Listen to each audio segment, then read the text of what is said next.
As a content creator or anyone who likes to capture travel moments, having a camera that's compact, versatile, and easy to carry can be a game changer.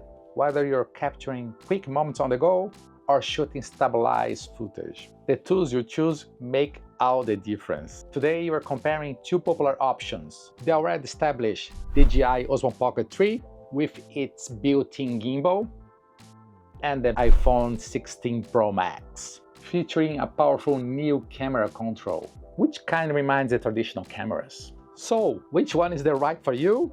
Let's break it down. But first, a disclaimer. Both of these cameras offer control over things like aperture, light, ISO, and other settings. But today you just focus on those who just want to turn on the camera and shoot. If you want simplicity and ease to use, both devices offer that without diving into complex adjustments. So let's compare both cameras. Start with the zoom. And for this test, I'm using two tripods with similar height and point in the same position to have a fair comparison. So this is the normal set for both cameras. In iPhone you still have the grand angular,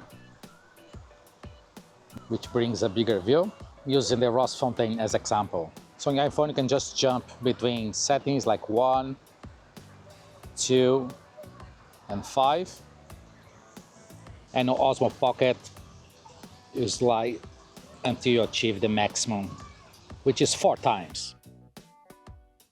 Yeah, just comparing the regular zoom, iPhone has a clear advantage with better quality. But iPhone also has a digital zoom that goes up to 25 times. But let's try this zoom again with a more faraway object, like the Edinburgh Castle. With the Osmo Pocket, this is the max that it goes, just 4 times zoom. And let's check again iPhone, using first the presets, like 1, 2, and 5. Just this comparison, iPhone brings, of course, a clear advantage. But let's try again the digital zoom that goes even further. And there you go. Pretty neat. For use this zoom, you need to have a tripod, otherwise any tap could change a lot. While here, if I tap it, the gimbal is gonna fix it. The iPhone 16 Pro Max has a quick access camera control button, allowing to zoom in quickly with just a light press. The Osmo Pocket 3 offers a smooth zoom with its built-in joystick. And for even more control, you can connect it to the DJI Mic app on your phone. This allows you to zoom and control movements at the same time, make it a great tool for precise shots. Now let's talk about the sound. If you're aiming to have material for content creation, sound is crucial. For instance, here on YouTube, some people might tolerate bad video quality, but never the sound. Sound is super important. As a testing sound, I'm using the selfie camera in the iPhone. So I'm here very close to the fountain, so it's quite noisy. And this I'm recording just with the microphone from the iPhone. But let's test now with this external mic. You might want to use such as this one, which also gonna need the audio jack. Of course, this can be quite bulky, but one thing you need to pay attention when you use such kind of directional mics is like this. I'm recording myself and then I want to show something, and people sometimes forget the microphone just captures in one direction. Meaning if I'm talking to you and then suddenly I want to show something around and then I turn on the camera and then suddenly the audio starts to focus where I'm pointing and not what I'm saying. Looking the selfie camera from iPhone is quite colorful. It's getting the full spectrum of colors. I think this was really a good upgrade even for the selfie camera. And now I'm doing the audio test for the built-in mic from the Osmo Pocket. So I'm very close to this fountain, which is quite noisy. Of course the mic is really good quality, but the point is I need to always be close. Of course I'll be holding it if I'm recording walking the city, and then if I go further, probably you're not gonna hear me as good anymore. I'm just gonna keep talking in the same level, and probably now. So now let's see with the mic. And of course, with the microphone, you can see some filtering in the sound. Also, it's quite windy in this moment, which just helps to filter the sound. You can always control the camera using the joystick. But the good thing about Osmo Pocket 3 is that they have their own dedicated app where I can control everything you can go at, which is quite handy, especially if you're recording by distance, aligned with the wireless mic. And another good feature is that it has also AI tracking. So if I just click twice in my face, it recognizes me, and also I can place the gimbal. Let's say I want to do this 1/3 rule. So even I can fix the position. So wherever I'm walking, it's gonna follow me with this tracking, which again, could be quite good aligned with the wireless mic. So if I just go around and go by distance, it's still gonna be recording my voice normally. And this is one of the great strengths of Osmo Pocket. I can just walk around, if I can do some running, and it's still going to get me. Of course, you can have a similar feature if you're using a gimbal for iPhone, but then you'll be buying an extra gadget. But I'll say, given the quality of this mic, which is very good, I'm not seeing the point about not buying the creative combo of Osmo Pocket 3. And if you look for more fancy and different shooting, let's test the slow motion capabilities of these cameras. Let's see how each other perform when we slow things down.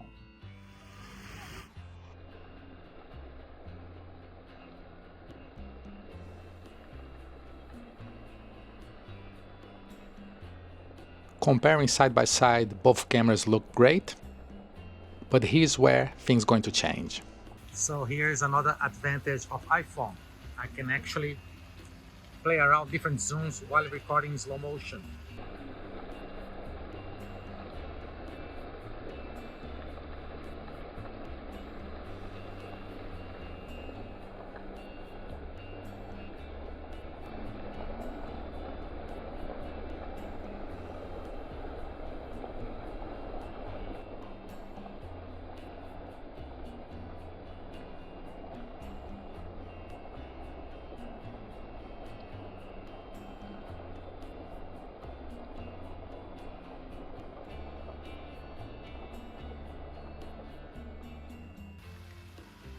And with the Osmo Pocket, while recording slow motion, I can just work on the gimbal, but not the zoom.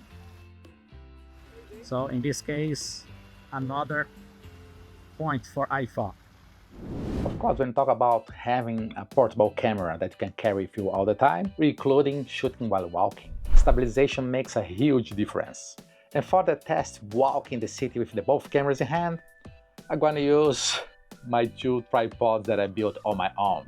So in this way, I'm gonna have like a similar way to hold it. And also you could bring a nice way to record it in the same position. But just by looking like this, you can see that the Osmo has this gimbal, which is the selling point of this product, which might bring a very good advantage. But still, the camera here might be the game changer. Let's see. Let's see how they compare using the famous Victoria Street. I'm gonna do 2 tests, one against the sun and another one in favor of it. The Osmo Pocket 3 built-in gimbal keeps footage smooth, even as I walk through the streets of Old Town. The iPhone 16 Pro Max, while fast and versatile, doesn't have the same stabilization. Although the iPhone provides electronic stabilization, so the footage can be a bit shakier. Yeah, so when you compare both, it's clear that the Osmo Pocket 3 has a clear advantage of using the gimbal.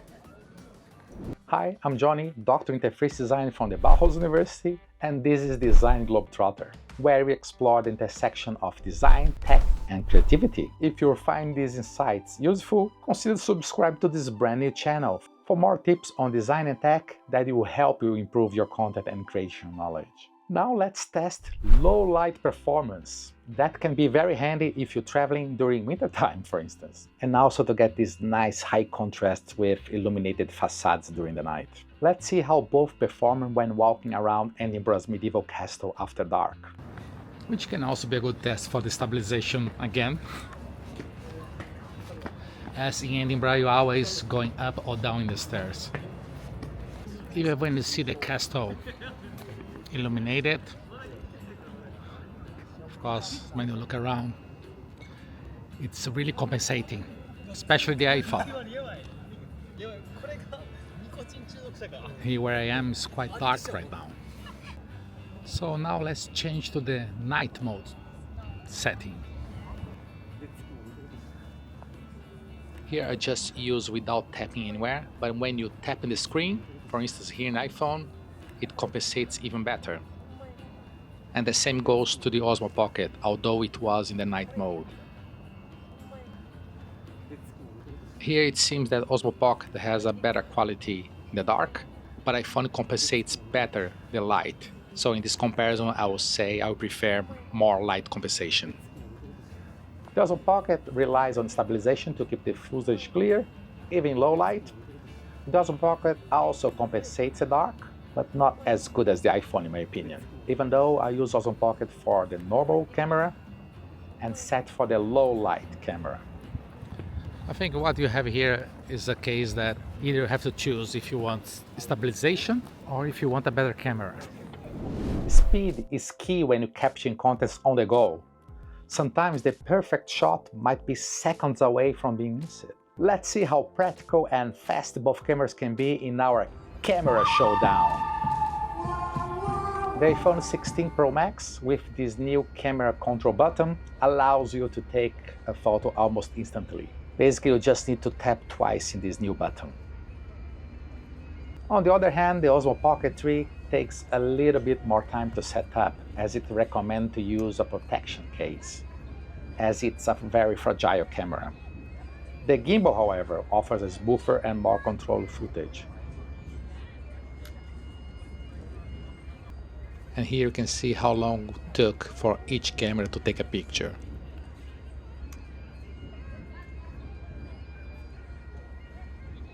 So it really depends on what matters more for you, speed or stability. Let's talk about the costs. Of course, the prices change from country to country, but I'm going to use United Kingdom as example. The DJI Osmo Pocket, even with a creative combo added, it's half price of the iPhone 16 Pro Max, although you might need to add a memory card. The iPhone 16 Pro Max is more expensive, but it's a complete package that you already carry with you all the time. But if you want to use as your main content creation camera, you probably need a wireless mic and have a gimbal, adding even more to the costs. Each camera has its pros and cons, depends on your use. Here's how you can decide which tool is right for you. If you need a fast, all-in-one solution with quick access, the iPhone 16 Pro Max is your solid choice. Plus, the iPhone camera provides far more options. If stabilization for footage, pro-level sound with the wireless mic, and distance control, then DJI Osmo Pocket will elevate your content. Consider your filming style and budget. The iPhone gives you speed and simplicity, while the Osmo Pocket gives you stability, flexibility, and advanced control. If I can be truly honest, I will go for both. It's good to have a powerful camera with you all the time in your pocket, like the iPhone 16 Pro Max, especially for spontaneous moments you weren't planning to record. On the other hand, the Osmo Pocket 3 is great for planned shoots, where you can control the camera remotely and use better audio capture. Plus, it's a quite discreet camera to shoot unnoticed. I use that all the time to record in places I'm not allowed to. Of course, there are many more features to compare between these two cameras. Today you focus more on ready-to-go aspects. Let me know in the comments if there are other things you'd like me to compare, and perhaps I'll make a second and more advanced part. So whether you're shooting stabilized footage or capturing quick moments, understanding how your tools affect your workflow is key to great content creation. If you're interested on mobile devices, you might also enjoy learning how interface design has evolved and how it shapes the tech you use every day. check this video here about the history of interface design. And as this is a brand new channel, considering support us by subscribing, liking, hyping, commenting, whatever makes you happy. I hope this video helped you with your camera choice, and see you in the next one.